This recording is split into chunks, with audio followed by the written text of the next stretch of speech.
Hello दोस्तों, welcome back to my YouTube channel GK G Sam point. तो दोस्तों आज से हम कंप्यूटर की क्लास स्टार्ट कर रहे हैं जो टॉपिक वाइज चलेगी, ठीक है। और ये आपके एग्ज़ाम के पॉइंट ऑफ व्यू से काफ़ी इंपॉर्टेंट है, तो चलिए स्टार्ट करते हैं। तो दोस्तों आपके सामने पहला क्वेश्चन है, यहाँ पे आप देख सकते हैं। पूछ रहा है आपसे कि इनपुट का आउटपुट में रूपांतरण किया जाता है, ठीक है।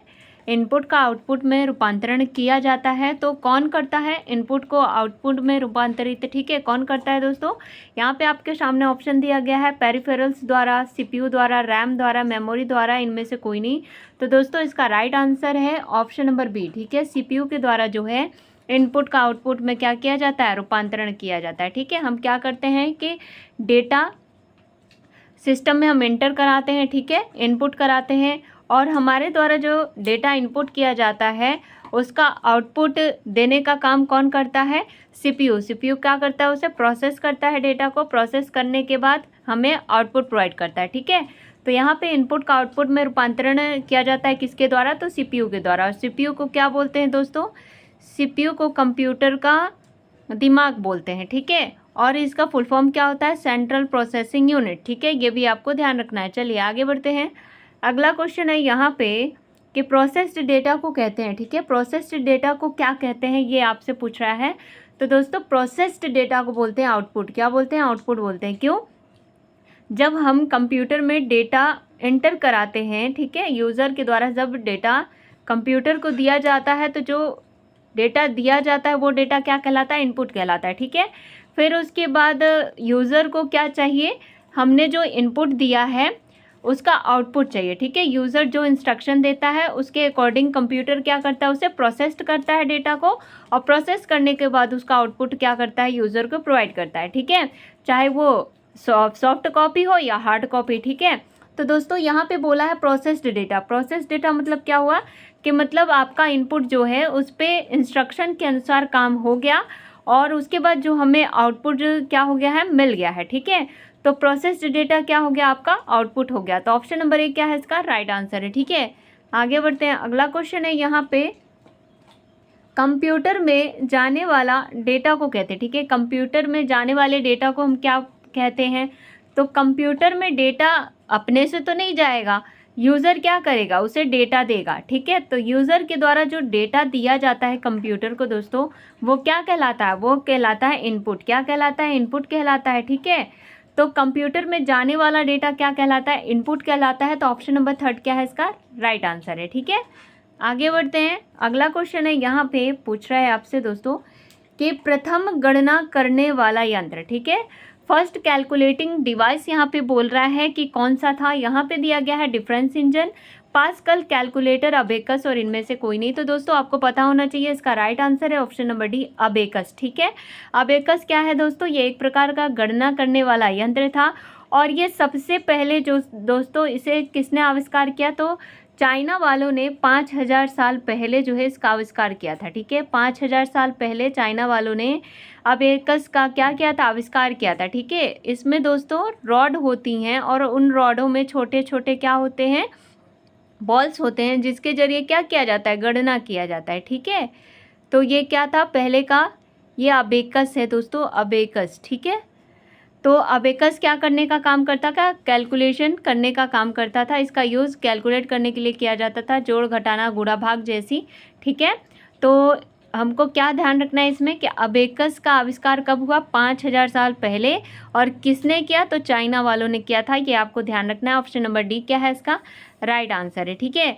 आगे बढ़ते हैं। अगला क्वेश्चन है यहाँ पे कि विश्व के सबसे पहले सुपर कंप्यूटर का निर्माण हुआ, ठीक है। विश्व के सबसे पहले सुपर कंप्यूटर का निर्माण कब हुआ था, तो दोस्तों ये हुआ था 1976 में, ठीक है। कब हुआ था, 1976 में जो है विश्व के सबसे पहले सुपर कंप्यूटर का निर्माण हुआ था। और विश्व का सबसे पहला सुपर कंप्यूटर कौन था दोस्तों, तो वो था आपका क्रे 1, ठीक है। कौन था, क्रे 1 था, ये आपको ध्यान रखना है, क्रे 1, ठीक है, विश्व का। अगर आपसे पूछें कि भारत का पहला सुपर कंप्यूटर, तो आपको क्या बताना है, परम बताना है, ठीक है। परम जो है भारत का पहला सुपर कंप्यूटर है, ये भी आपको ध्यान रखना है, ठीक है। जिसे किसने विकसित किया था, तो इसे विकसित किया था सीडेक ने। किसने, सीडेक ने जो है विकसित किया था, किसे, परम सुपर कंप्यूटर को। तो ये आपको ध्यान रखना है। और क्रे 1 जो सुपर कंप्यूटर था 1976 में किस कंपनी ने इसे क्या किया था, निर्माण किया था। इस सुपर कंप्यूटर का निर्माण जो है किस कंपनी ने किया था, तो इस सुपर कंप्यूटर का निर्माण क्रे 1 कंपनी ने किया था। किसने किया था, क्रे कंपनी ने किया था। ये आपको ध्यान रखना है, क्रे रिसर्च कंपनी ने। किसने, क्रे रिसर्च कंपनी ने जो है विश्व के पहले सुपर कंप्यूटर का निर्माण किया था। ठीक है, क्रे रिसर्च कंपनी। और उसने जो सुपर कंप्यूटर विकसित किया उसका नाम क्या है, क्रे 1। ठीक है, चलिए आगे बढ़ते हैं। अगला क्वेश्चन है, यहाँ पे आपसे पूछ रहा है कि कंप्यूटर के आईसी चिप्स के उत्पादन के लिए आवश्यकता होती है। ठीक है, आईसी चिप जो है इसके उत्पादन के लिए किसकी आवश्यकता होती है, तो आपके सामने ऑप्शन है क्रोमियम, दूसरा है तांबा, तीसरा है प्लैटिनम, चौथा है सिलिकॉन और पांचवा है इनमें से कोई नहीं। तो दोस्तों आईसी चिप के लिए जो है ज़रूरत होती है किसकी, सिलिकॉन की। किसकी ज़रूरत होती है, सिलिकॉन की। तो ऑप्शन नंबर 4 क्या इसका राइट आंसर है। ठीक है, आगे बढ़ते हैं। अगला क्वेश्चन है यहाँ पे कि चार्ल्स बेबेज द्वारा निर्मित एनालिटिकल इंजन है, तो ये कैसा इंजन है दोस्तों, ये है मैकेनिकल इंजन। कैसा है, मैकेनिकल इंजन है। ऑप्शन नंबर सी क्या है इसका राइट आंसर है। ठीक है, आगे बढ़ते हैं। अगला क्वेश्चन है यहाँ पे कि प्रथम पीढ़ी का कंप्यूटर है। ठीक है, यहाँ पे फर्स्ट जनरेशन का कंप्यूटर आपसे पूछ रहा है कि कौन है, तो दोस्तों ENIAC और मार्क 1। ठीक है, ENIAC और मार्क 1 जो है ये दोनों कौन है दोस्तों, प्रथम पीढ़ी के कंप्यूटर है। तो ऑप्शन नंबर ई क्या है इसका राइट आंसर है, ए और बी दोनों। ठीक है, आगे बढ़ते हैं। अगला क्वेश्चन है यहाँ पे आपसे पूछ रहा है कि ENIAC का पूरा नाम है। ठीक है, यहाँ पे ENIAC का फुल फॉर्म पूछ रहा है।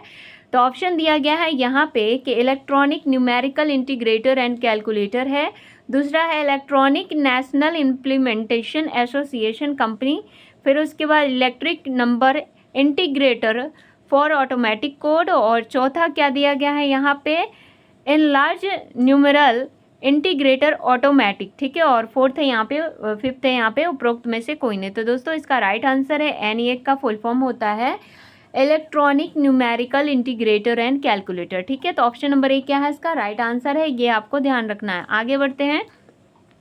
अगला क्वेश्चन है यहाँ पे कि पीसी पर्सनल कंप्यूटर किस श्रेणी के कंप्यूटर्स से संबंधित है। ठीक है, ये कौन से श्रेणी का कंप्यूटर होता है आपका, क्या, पीसी। तो दोस्तों ये कौन से श्रेणी का कंप्यूटर है, ये माइक्रो कंप्यूटर होते हैं। कौन से होते हैं, माइक्रो कंप्यूटर होते हैं। तो ऑप्शन नंबर डी क्या है इसका राइट आंसर है। आपका जैसे लैपटॉप हो गया, ठीक है, और आपका टच पैड हो गया, ठीक है, ये सभी चीज़ें क्या है, ये आपकी माइक्रो कंप्यूटर हैं। ठीक है, तो ये आपको ध्यान रखना है। ऑप्शन नंबर 4 क्या है इसका राइट आंसर है। ठीक है, तो दोस्तों आज मैंने जो है एज ए डेमो ये क्लास रखी थी। ठीक है, जिसमें मैंने 10 क्वेश्चंस लिए। अगर आपको ये क्लास अच्छी लगी हो तो लाइक करना, शेयर करना, जो चैनल पे नए हैं चैनल को सब्सक्राइब कर लेना।